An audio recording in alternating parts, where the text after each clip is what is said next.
Welcome to I news. పశ్చిమ ఆసియాలో యుద్ధానికి విరామం ఇస్తున్నట్లుగా అమెరికా ప్రకటించిన ఇరాన్ మాత్రం తన దూకుడును ఏమాత్రం తగ్గించడం లేదు.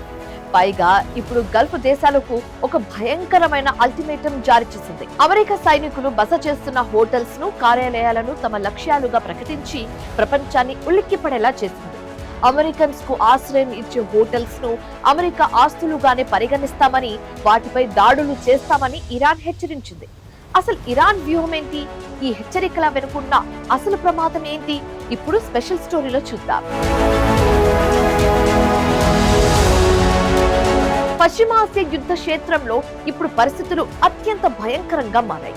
ఒకవైపు అమెరికా శాంతి మంత్రం జపిస్తున్నట్లు కనిపిస్తున్నా, ఇరాన్ మాత్రం యుద్ధానికి సై అంటోంది. గల్ఫ్ ప్రాంతంలో ఉన్న అమెరికా సైనికులు తమ అధికారిక స్థావరాలను వదిలేసి రహస్యంగా హోటల్స్ లో ఆశ్రయం పొందుతున్నారని ఇరాన్ ఆరోపిస్తుంది. అయితే ఈ క్రమంలోనే యుఏఈ, బహ్రెయిన్ వంటి దేశాల్లోని హోటల్స్ కు ఇరాన్ గట్టి వార్నింగ్ ఇచ్చింది. అమెరికా సైనికులకు రూమ్స్ బుక్ చేస్తే ఆ హోటల్స్ ను అమెరికా సైనిక స్థావరాలుగానే పరిగణిస్తామని, వాటిని నేలమట్టం చేయడానికి వెనకాడబోమని హెచ్చరించింది.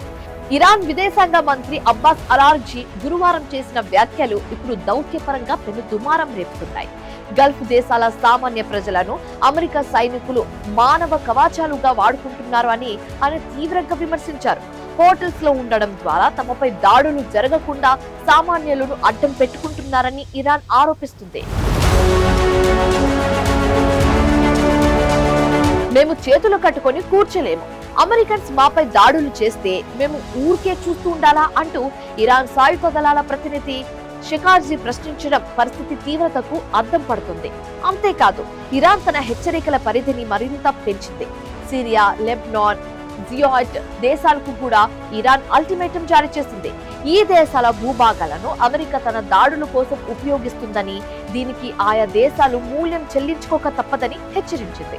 అలాగే ఇజ్రాయెల్ అమెరికా స్థావరాల లక్ష్యంగా ఆపరేషన్ ట్రూ ప్రామిస్ 4 పేరుతో 83వ దశ దాడులను ప్రారంభించడానికి ఇరాన్ సిద్ధమైంది. అంటే రాబోయే రోజుల్లో హోటల్స్, ఆఫీసెస్, ఇతర పౌర ప్రాంతాలపై కూడా క్షిపణుల వర్షం కురిసే అవకాశం ఉన్నట్లుగా కనిపిస్తుంది. యుద్ధ విరామం మాట ఎలా ఉన్నా, ఇరాన్ చేస్తున్న ఈ ప్రకటనలు పశ్చిమ ఆసియాను మరో భారీ విధ్వంసం వైపు నెట్టేలా ఉన్నాయి.